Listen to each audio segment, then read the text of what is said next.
ये है story times. बहादुर अमरकांत जी की लिखी एक दिल छू लेने वाली कहानी है।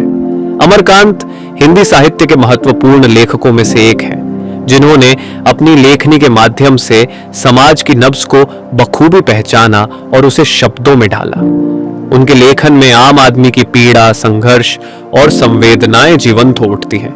क्या आपने कभी सोचा है कि एक मासूम बच्चे के दिल में कितनी गहरी चोटें छिपी हो सकती हैं? इस कहानी में बहादुर नाम के एक छोटे से नेपाली बच्चे की दर्दभरी यात्रा को देखने का मौका मिलेगा, जो एक ओर अपने मासूम दिल में दुनिया भर की खुशियां संजोए रहता है, वहीं दूसरी ओर समाज की बेरुखी और परिवार की क्रूरता से उसे सामना करना पड़ता है। जब परिवार का एक हिस्सा उसे अपने बच्चे जैसा अपनाता है, तो दूसरा हिस्सा उसे सिर्फ एक नौकर समझता है। आखिर क्या कारण है कि बहादुर जैसा हंसमुख बच्चा भी जीवन की कठोर सच्चाइयों के सामने टूट जाता है? क्या वाकई वह दोषी था या समाज की बेदर्द सच्चाइयों का एक शिकार? तो चलिए शुरू करते हैं। सहसा मैं काफी गंभीर था, जैसा कि उस व्यक्ति को हो जाना चाहिए जिस पर एक भारी दायित्व आ गया हो।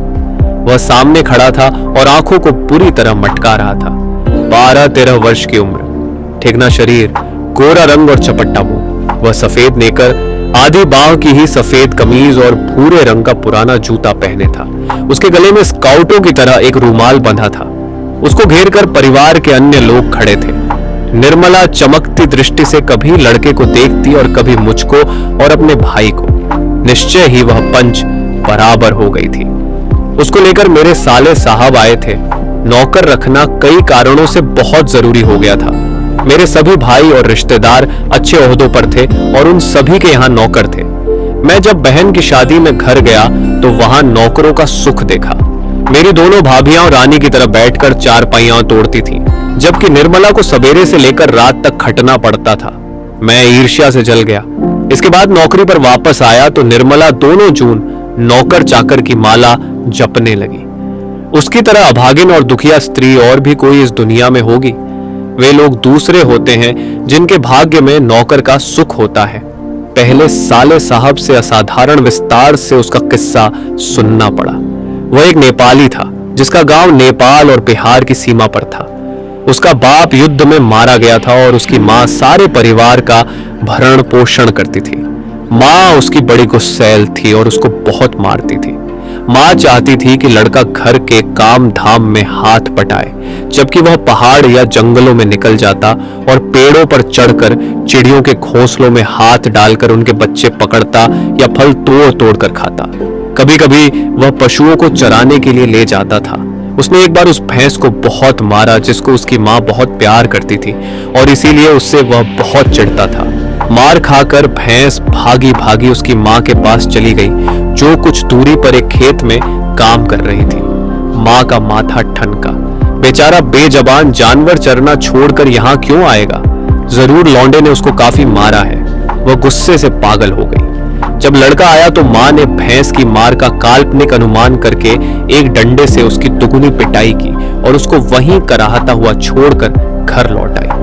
लड़के का मन मां से फट गया और वह रात भर जंगल में छिपा रहा। जब सवेरा होने को आया तो वह घर पहुंचा और किसी तरह अंदर चोरी चुपके घुस गया।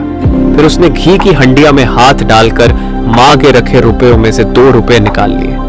अंत में 9-2-11 हो गया।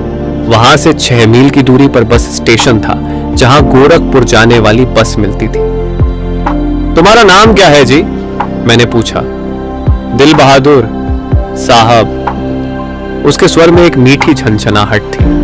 मुझे ठीक ठीक याद नहीं कि मैंने उसको क्या हिदायतें दी थी। शायद यह कि शरारतें छोड़कर ढंग से काम करे और उस घर को अपना घर समझे। इस घर में नौकर चाकर को बहुत प्यार और इज्जत से रखा जाता है। अगर वह वहां रह गया तो ढंग शऊर सीख जाएगा, घर के और लड़कों की तरह पढ़ लिख जाएगा और उसकी जिंदगी सुधर जाएगी। निर्मला ने उसी समय कुछ व्यावहारिक उपदेश दे डाले थे। इस मोहल्ले में बहुत तुच्छ लोग रहते हैं। वह न किसी के यहाँ जाए और न किसी का काम करे। कोई बाजार से कुछ लाने को कहे तो वह अभी आता हूं कहकर अंदर खिसक जाए। उसको घर के सभी लोगों से सम्मान और तमीज से बोलना चाहिए, और भी बहुत सी बातें। अंत में निर्मला ने बहुत ही उदारता पूर्वक लड़के के नाम में से दिल शब्द उड़ा दिया। परंतु बहादुर बहुत ही हंसमुख और मेहनती निकला।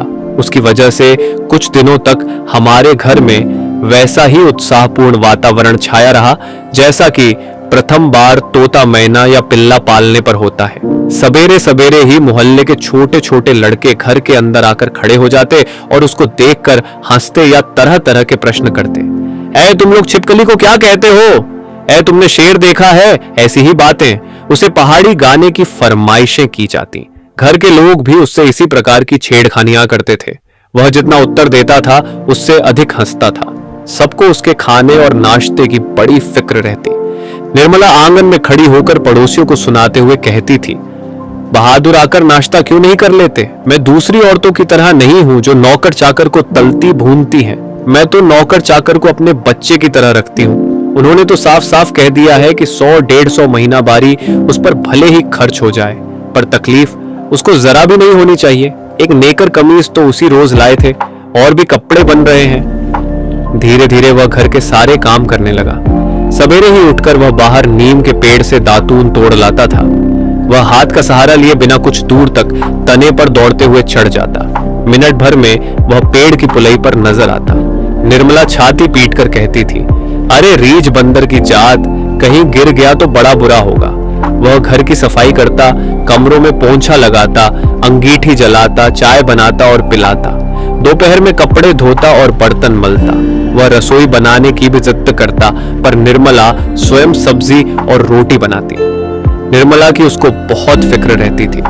उसकी उन दिनों तबीयत ठीक नहीं रहती थी, इसलिए वह कुछ दवा ले रही थी। बहादुर उसको कोई काम करते देखकर कहता था, माताजी मेहनत न करो, तकलीफ पड़ जाएगा। वह कोई भी काम करता होता, समय होने पर हाथ धोकर भालू की तरह दौड़ता हुआ कमरे में जाता और दवाई का डिब्बा निर्मला के सामने लाकर रख देता। जब मैं शाम को दफ्तर से आता तो घर के सभी लोग मेरे पास आकर दिन भर के अपने अनुभव सुनाते थे। बाद में वह भी आता था। वह एक बार मेरी ओर देखकर सिर झुका लेता और धीरे धीरे मुस्कुराने लगता। वह कोई बहुत ही मामूली घटना की रिपोर्ट देता। बाबूजी, बहन जी का एक सहेली आया था, या बाबूजी भैया सिनेमा गया था। इसके बाद वह इस तरह हंसने लगता था गोया बहुत ही मजेदार बात कह दी हो। उसकी हंसी बड़ी कोमल और मीठी थी, जैसे फूल की पंखुड़ियां बिखर गई हो।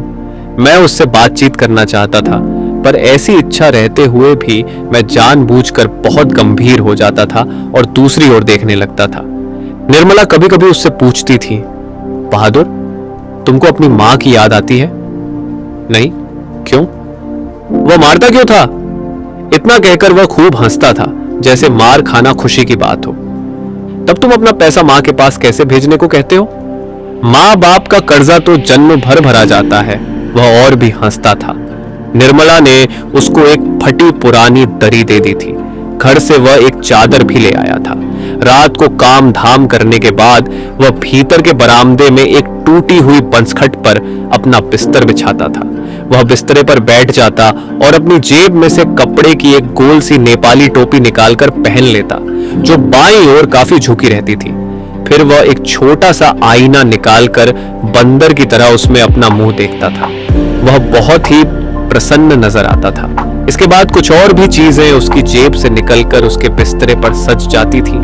कुछ गोलियां, पुराने ताश की एक गड्डी, कुछ खूबसूरत पत्थर के टुकड़े, प्लेट, कागज की नावें। वह कुछ देर तक उनसे खेलता था। उसके बाद वह धीमे धीमे स्वर में गुनगुनाने लगता था।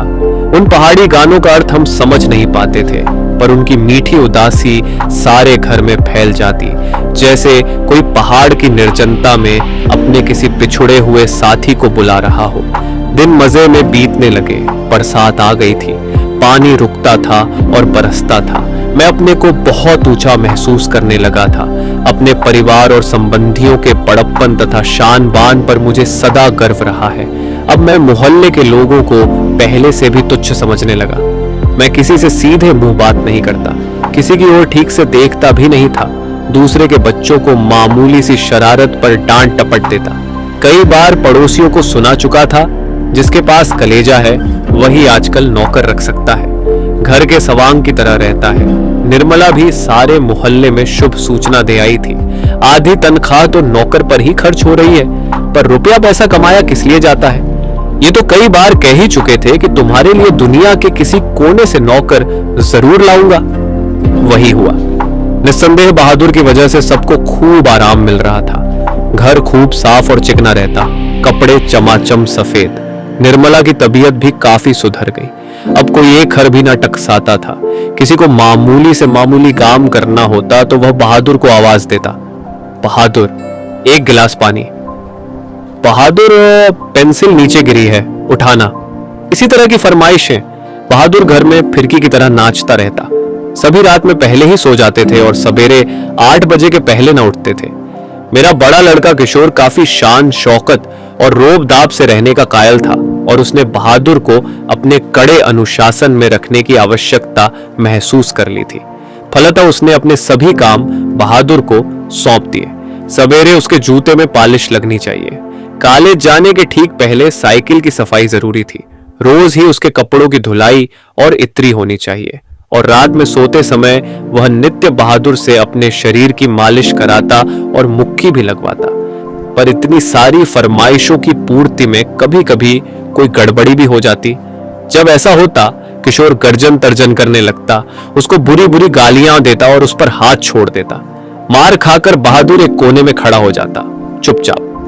देख बे, किशोर चेतावनी देता, मेरा काम सबसे पहले होना चाहिए। अगर एक काम भी छूटा तो मारते मारते हुलिया टाइट कर दूंगा। साला काम चोर, करता क्या है तू? बैठा बैठा खाता है। रोज ही कोई कोई ऐसी बात होने लगी जिसकी रिपोर्ट पत्नी मुझे देती थी। मैंने किशोर को मना किया पर वह नहीं माना तो मैंने यह सोचकर छोड़ दिया कि थोड़ा बहुत तो यह चलता ही रहता है, फिर एक हाथ से ताली कहां बजती है। बहादुर भी बदमाशी करता होगा। पर एक दिन जब मैं दफ्तर से आया तो मैंने किशोर को एक डंडे से बहादुर की पिटाई करते हुए देखा।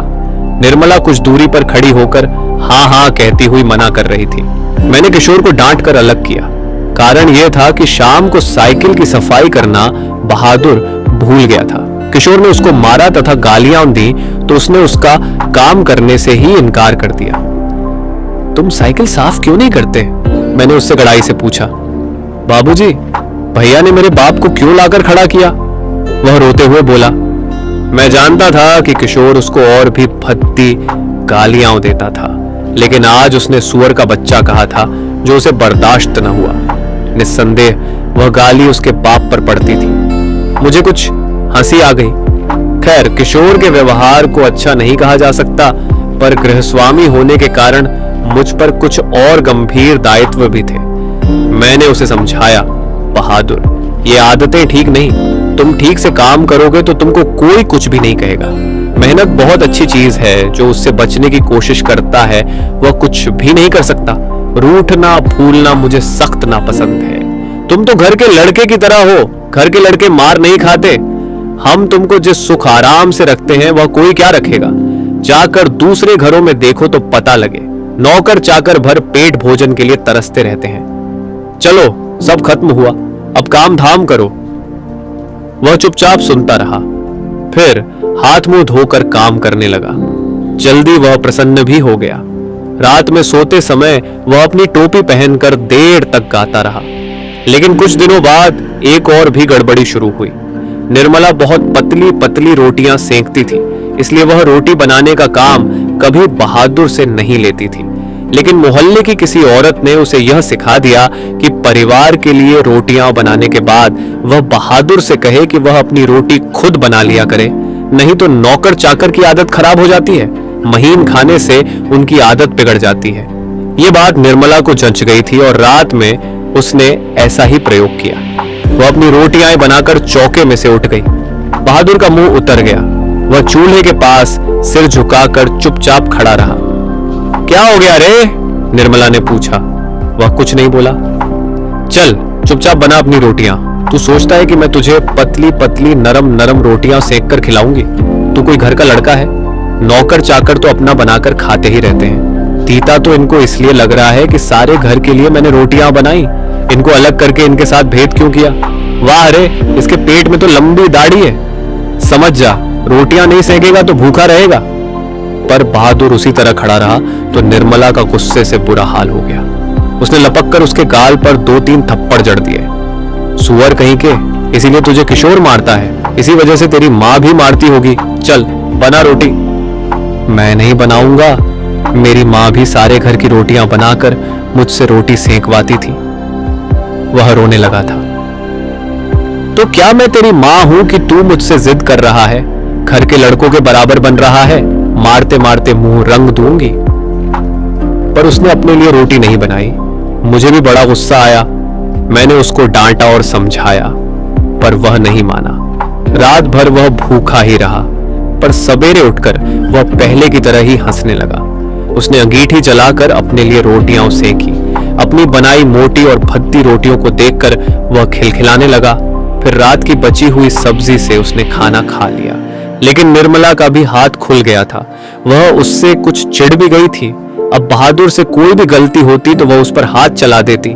उसको मारने वाले अब घर में 2 व्यक्ति हो गए थे और कभी कभी एक गलती के लिए उसको दोनों मारते।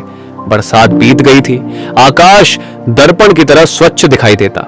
मैंने बहादुर की मां के पास चिट्ठी लिखी थी कि उसका लड़का मेरे पास मजे में है और मैं उसकी तनख्वाह के पैसे उसके पास भेज दिया करूंगा। लेकिन कई महीने के बाद भी उधर से कोई जवाब नहीं आया था। मैंने बहादुर से कह दिया था कि उसका पैसा यहां जमा रहेगा, जब वह घर जाएगा तो लेता जाएगा। पर अब बहादुर से भूल गलतियां अधिक होने लगी थीं। शायद इसका कारण मारपीट और गाली गलौज हो। मैं कभी कभी इसको रोकना चाहता, फिर यह सोचकर चुप लगा जाता कि नौकर चाकर तो मारपीट खाते ही रहते हैं। एक दिन रविवार को मेरी पत्नी के एक रिश्तेदार आए। वह बीवी बच्चों के साथ थे। वह अपने किसी खास संबंधी के यहाँ आए थे तो यहाँ भी भेंट मुलाकात करने के लिए चले आए थे। घर में बड़ी चहल पहल मच गई। मैं बाजार से रोहू मछली और देहरादूनी चावल ले आया। नाश्ता पानी के बाद बातों की जलेबी छनने लगी। पर इसी समय एक घटना हो गई। अचानक उस रिश्तेदार की पत्नी नीचे फर्श पर झुक कर देखने लगी। फिर उन्होंने चारपाई के अंदर झांक कर देखा। अंत में कमरे के अंदर गई और फर्श पर पड़े हुए कागजों को उठाकर जांच पड़ताल करने लगी। क्या बात है? मैंने पूछा। रिश्तेदार की पत्नी जबरदस्ती मुस्कुराकर मजबूरी में सिर हिलाते हुए बोली, क्या बताएं? 11 रुपए साड़ी के खूंट से निकालकर यहीं चारपाई पर रखे, पर वे मिल नहीं रहे हैं। आपको ठीक याद है ना? हाँ हाँ, खूब अच्छी तरह याद है। ये रुपए मैंने खूंट में बांध कर रखे थे। रिक्शे वाले को देने के लिए खूंट खोला ही था। फिर वे रुपए चारपाई पर रख दिए थे कि 4 रुपए की मिठाई मंगा लूंगी और कुछ बच्चों के हाथ पर रख दूंगी। रास्ते में कोई ढंग की दुकान नहीं मिली थी, नहीं तो उधर से ही लाती। किसी के यहाँ खाली हाथ जाने में अच्छा भी नहीं लगता। बताइए, अब तो मैं कहीं की ना रही। फिर मेरी ओर झुककर धीमे स्वर में कहा था, जरा उससे पूछिए ना। वह इधर आया था। कुछ देर तक वह यहां खड़ा रहा, फिर तेजी से बाहर चला गया था। अरे नहीं, वो ऐसा नहीं है, मैंने कहा। You do not know these people are expert in this art, रिश्तेदार ने कहा। मैंने बहादुर की ओर तिरछी दृष्टि से देखा। वह सिर झुकाकर आटा गूंथ रहा था। उसके चेहरे पर संतुष्टि एवं प्रफुल्लता थी। उसने ऐसा काम तो कभी नहीं किया, बल्कि जब कभी उसने 2-4 आने इधर उधर पड़े देखे तो उठाकर निर्मला के हाथ में दे दिए थे। पर किसी के दिल की बात कोई कैसे जान सकता है? न मालूम अचानक मुझे क्या हो गया और मैं गुस्से में आ गया। बहादुर, मैंने गड़े स्वर में कहा। जी बाबूजी। इधर आओ। वह आकर खड़ा हो गया। तुमने यहां से रुपये उठाए थे? जी नहीं बाबूजी, उसने निर्भय उत्तर दिया। ठीक बताओ, मैं बुरा नहीं मानूंगा। नहीं बाबूजी, मैं लेता तो बता देता। तुम यहां खड़े नहीं थे? रिश्तेदार की पत्नी ने कहा, फिर तेजी से बाहर चले गए थे। देखो भैया, सच सच बता दो, मिठाई खरीदने और बच्चों को देने के लिए ये रुपए रखे थे। मैं तो बुरी फंसी। अब वापस जाने के लिए रिक्शे के भी पैसे नहीं। मैं तो बाहर नमक लेने गया था। सच सच बता बहादुर, अगर नहीं बताएगा तो बहुत पीटूंगा और पुलिस के सुपुर्द कर दूंगा। मैं चिल्ला पड़ा, मैंने नहीं लिया बाबूजी। बहादुर का मुंह काला पड़ गया था। पता नहीं मुझे क्या हो गया। मैंने सहसा उछलकर उसके गाल पर एक तमाचा जड़ दिया। मैं आशा कर रहा था कि ऐसा करने से वह बता देगा। तमाचा खाकर वह गिरते गिरते बचा। उसकी आंखों से आंसू गिरने लगा। मैंने नहीं लिया। इसी समय रिश्तेदार साहब ने एक अजीब हरकत की। अच्छा छोड़िए, इसको पुलिस के पास ले जाता हूं। इतना कहकर उन्होंने बहादुर का हाथ पकड़ लिया और उसको दरवाजे की ओर घसीट कर ले गए। पर दरवाजे के पास उससे धीरे से बोले, देखो तुम मुझे बता दो, मैं कुछ नहीं करूंगा, बल्कि तुमको इनाम में 2 रुपए दे दूंगा। पर बहादुर ने इनकार कर दिया। इसके बाद रिश्तेदार साहब 2-3 बार उसको दरवाजे की ओर खींच कर ले गए, जैसे पुलिस को देने ही जा रहे हैं, लेकिन आगे बढ़कर वह रुक जाते और उससे धीमे धीमे शब्दों में पूछताछ करने लगते।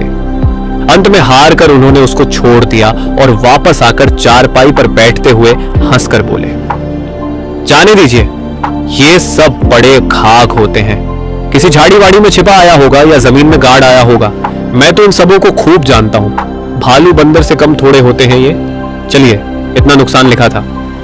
इसके बाद निर्मला ने भी उसको डराया, धमकाया और 2-4 तमाचे जड़ दिए, पर वह नहीं करता रहा। इस घटना के बाद बहादुर काफी डांट मार खाने लगा। घर के सभी लोग उसको कुत्ते की तरह दुरदुराया करते। किशोर तो जैसे उसकी जान के पीछे पड़ गया था। वह उदास रहने लगा और काम में लापरवाही करने लगा। एक दिन मैं दफ्तर से विलंब से आया। निर्मला आंगन में चुपचाप सिर पर हाथ रखकर बैठी थी। अन्य लड़कों का पता नहीं था, लेकिन लड़की अपनी मां के पास खड़ी थी। अंगीठी अभी नहीं जली थी। आंगन गंदा पड़ा था, बर्तन बिना मले हुए रखे थे। सारा घर जैसे काट रहा था। क्या बात है? मैंने पूछा। बहादुर भाग गया। क्यों?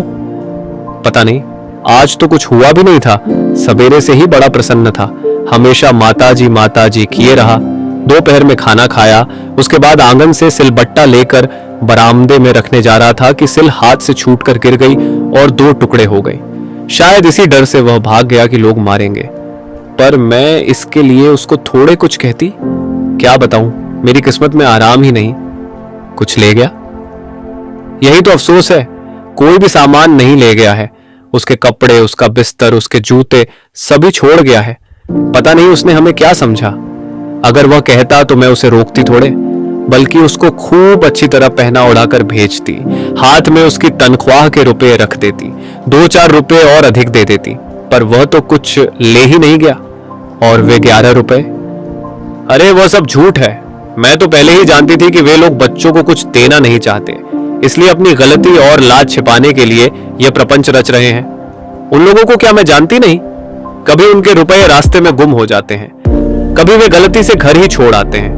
मेरे कलेजे में तो जैसे कुछ होड़ रहा है। किशोर को भी बड़ा अफसोस है। उसने सारा शहर छान मारा, पर बहादुर नहीं मिला। किशोर आकर कहने लगा, अम्मा, एक बार भी अगर बहादुर आ जाता तो मैं उसको पकड़ लेता और कभी जाने ना देता।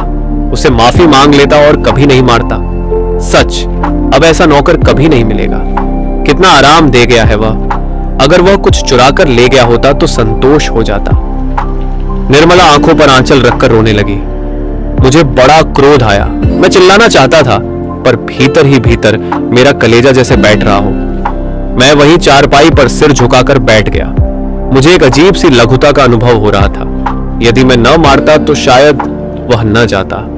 मैंने आंगन में नजर दौड़ाई। एक और स्टूल पर उसका बिस्तर रखा था, अलगनी पर उसके कुछ कपड़े टंगे थे। स्टूल के नीचे वह भूरा जूता था जो मेरे साले साहब के लड़के का था। मैं उठकर अलगन्नी के पास गया और उसके नेकर की जेब में हाथ डालकर उसके सामान निकालने लगा। वही गोलियां, पुराने ताश की गड्डी, खूबसूरत पत्थर, ब्लेड, कागज की नावें। आशा करते हैं कि यह कहानी आपको बहुत पसंद आई होगी। ऐसी और कहानियां सुनने के लिए जुड़े रहिए हमारे चैनल स्टोरी टाइम्स के साथ। धन्यवाद।